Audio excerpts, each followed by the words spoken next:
So now you're needing to create a diorama for your as part of this.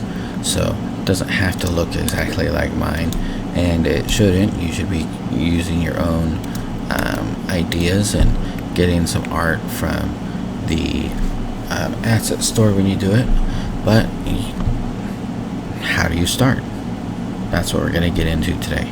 So as you're looking at the Unity editor, you got to decide what you want. So new project.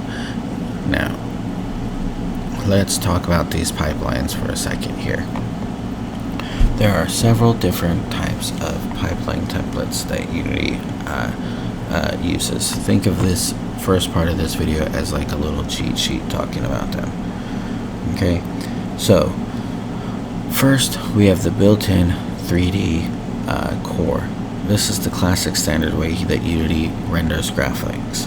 Then we have the universal render pipeline. We have a 2D and 3D version. These are optimized for performance, making them perfect for mobile games, VR, or stylized art. Finally, we have high definition render pipelines. This is the heavy hitter. We use this only for hyper realistic graphics on high-end PCs or consoles. But today, for your diorama, what I want you guys to do is just stick with this 3D built-in pipeline to really just learn the ropes. So click on that, name your project, and then go ahead and press create. Alright, once you're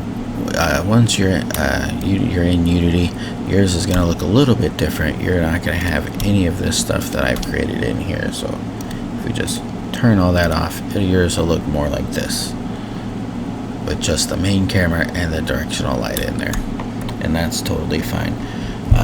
To look around, you can hold the right mouse button down and move the W, A, S, and D keys, and you can pan back and forth, left and right in there. If you hold the Alt key and the left mouse button, you can orbit around the scene,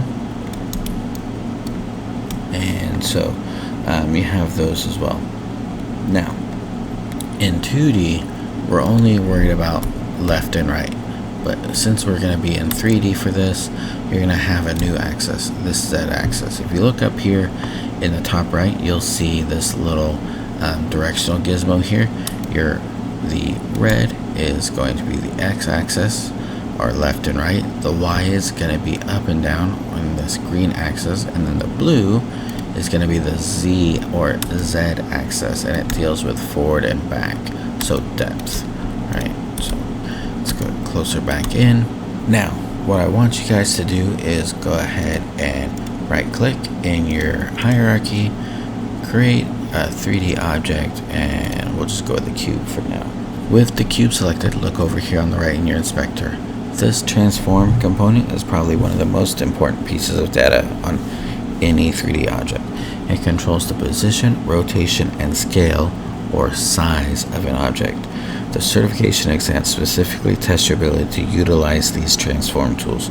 You can type numbers directly into the inspector. You could grab the handles if you wanted to scale it and stretch it out, or if you wanted to rotate it, you grab these circle handles and rotate it in a different direction. The keyboard shortcuts for these, W is going to be the move tool. Let's go ahead and put that back. W is the move tool, E is the rotation tool, and R is the scale tool. And again, the scale just changes the size of the object. Now let's talk about level design.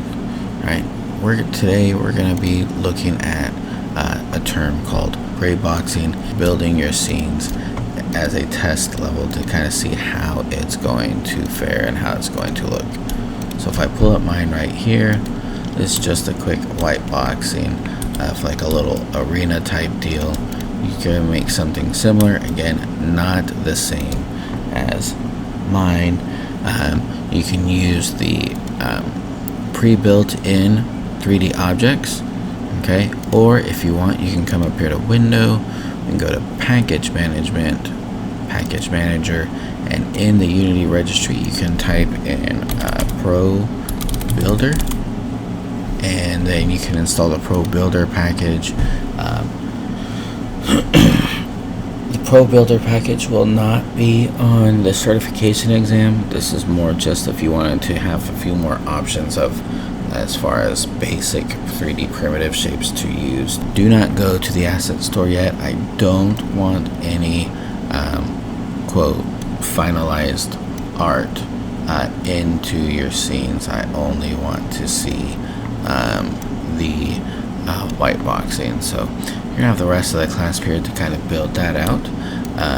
Again, there's the camera fly through script, as well as the model rotator script that you'll be able to use to be able to check it out from different angles, or the fly through if you want to just move through your camera using the play button and just testing that, seeing how it looks from there. Alright, on to the next topic.